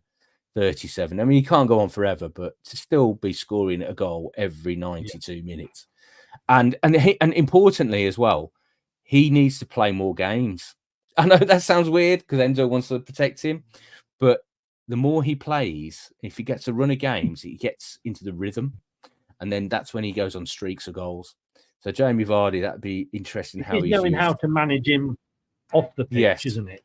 Yeah. Exactly as well, because he wants to play as well, and sometimes he can't. But to manage him, and he's been brilliant as well as a leader. Absolutely brilliant as a leader this season. Yeah. I mean, people might not have thought this lad for the council estate in Sheffield would become that sort of figurehead leader of a football team, but he certainly is.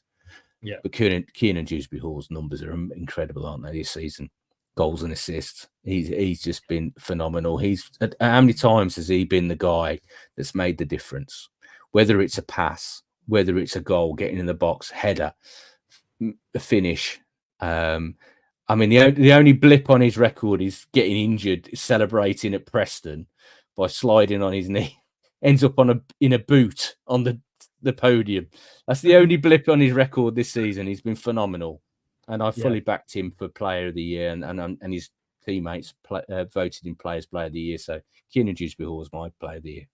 I'm not in the least bit surprised. Don't agree with you again. Oh, who are you gone for? I have gone, and again, any one of those, like you say, Ricardo, and I did read the piece you did on Ricardo, and I would say to anybody, if you're not subscribing to The Athletic, please do. There is so much rubbish that is published these days. I thought you were going to say rubbish on the Athletic then, Chris.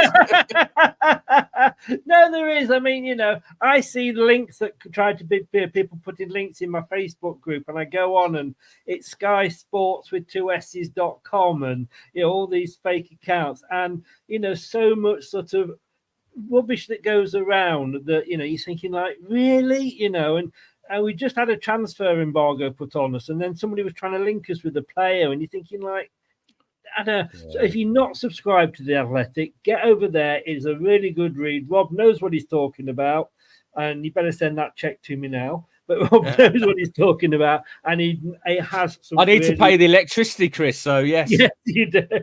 I'm going to let you go, but I was going to say, I did read that piece on Ricardo. Excellent, and I agree 100% with you. Harry Winks goes for itself for me. He with everything that we said earlier about him. Kieran Dewsbury-Hall, the stats are just there, assists, and he needs to work on his corners. That's the only thing I would say. True. Yeah. But I actually went for Jamie Vardy, and the reason I did that was because nobody expected that season from him this season. We thought he'd be a bit part player. How can this guy at his age play midweek and weekend? And he was playing for 60 minutes, then coming off, but then suddenly he played 90 minutes on a Tuesday, then 90 minutes on the Saturday. He's missed some. We mentioned, the game, the goals that he's missed earlier, but he scored some very, very important goals for us. And he was the one that took that captain's role. He took that team aside and he had that talk with them, and. That's what you want your captain to do in those situations, and that's why I went for Jamie Vardy. But I can completely understand why you went for Kieran Dewsbury-Hall. Likewise, Chris, I can understand why you've gone for Vardy as well, because he's had that one of those seasons where his influence on the team. He might not have been on the pitch all the time, but he's had a big influence on them on and off the pitch. He's stepped up, and he is that reminder to everybody, and Mark Albrighton, who's leaving and should have been given a big send off for what he's achieved at the football club. But he's a reminder of what Leicester City are capable of, and what they've achieved and how far they've come. And they might have slipped back into the Championship, but he's led them back into the Premier League. And I was told that he was seeing this season as his last stand in terms of that Netflix documentary by Michael Jordan. But I think his last stand's going to be in the Premier League. Yes, I hope so as well.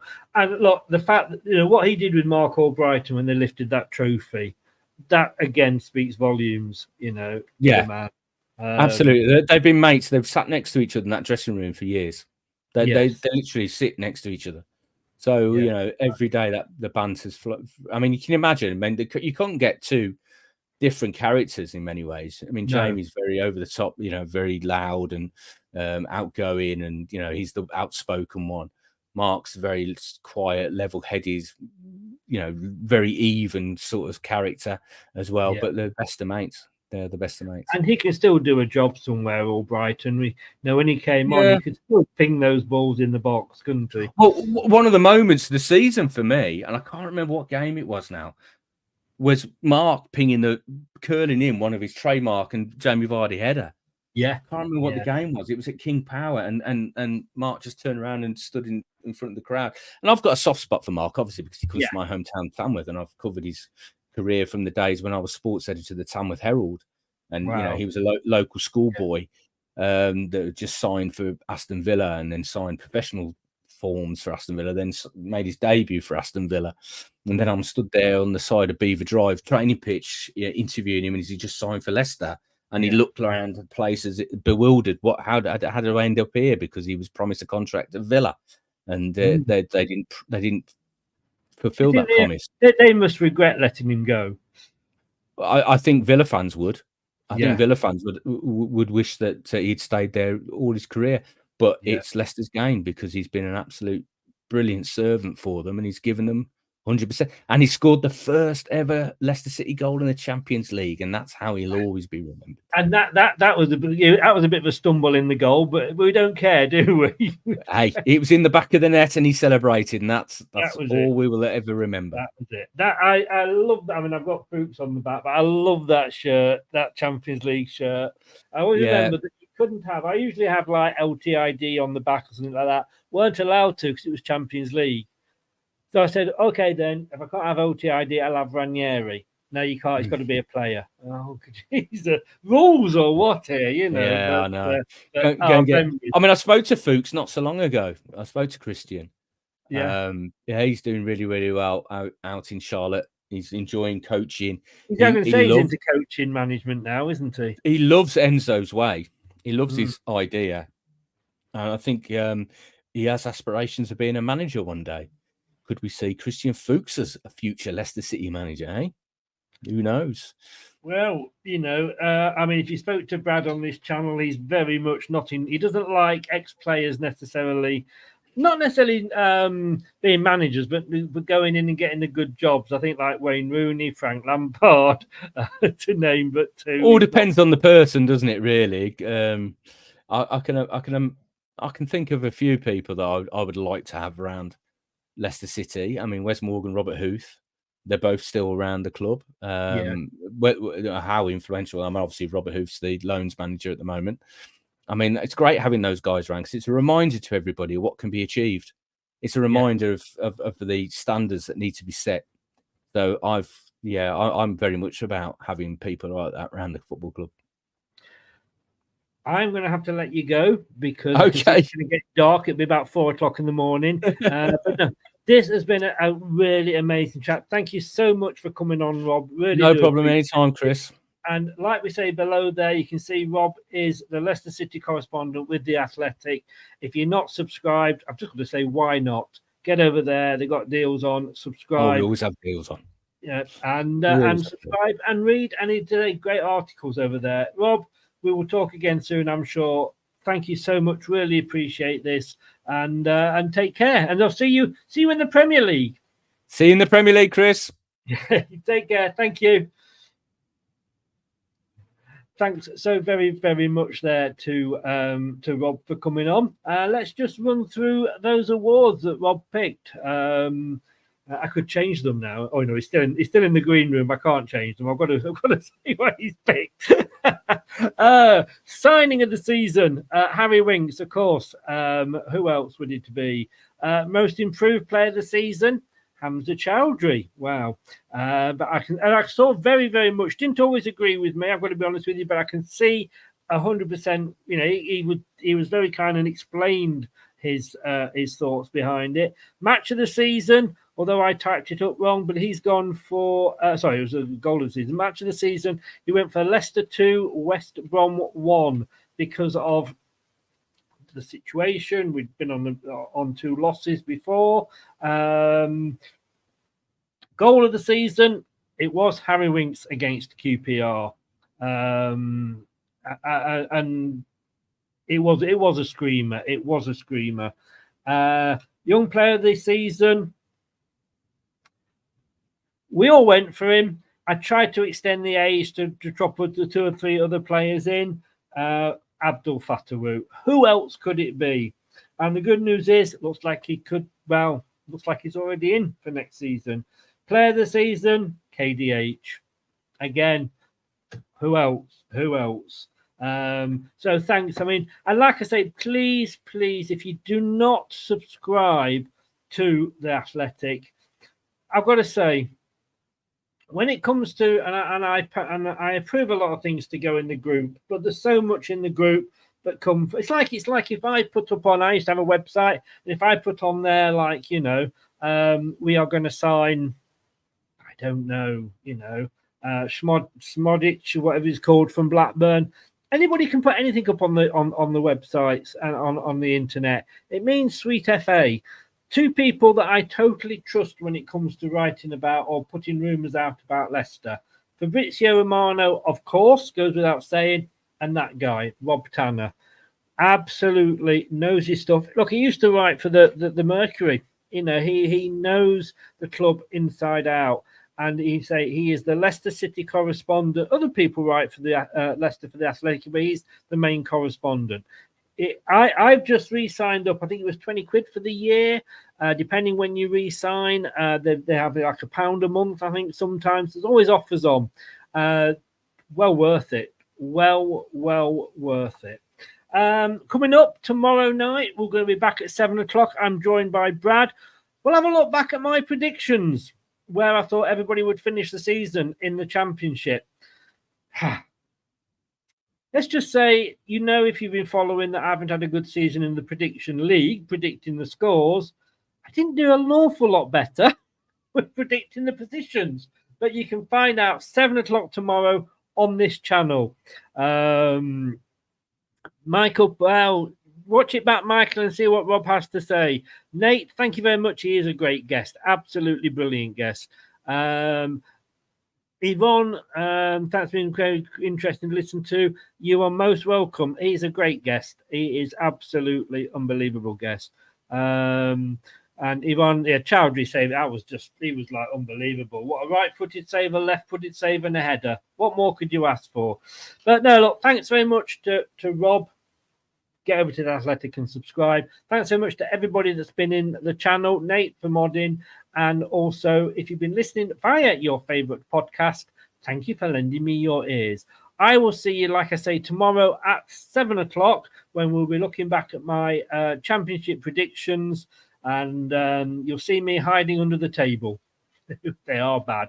Thanks very much, guys. Take care. And just remember, straight back up, Leicester City. Thanks for watching. These videos are tremendous. You better like them too, or I'll be back. This podcast is proud to be part of the TalkSport Fan Network. TalkSport. Powered by fans. That will conclude this evening's entertainment.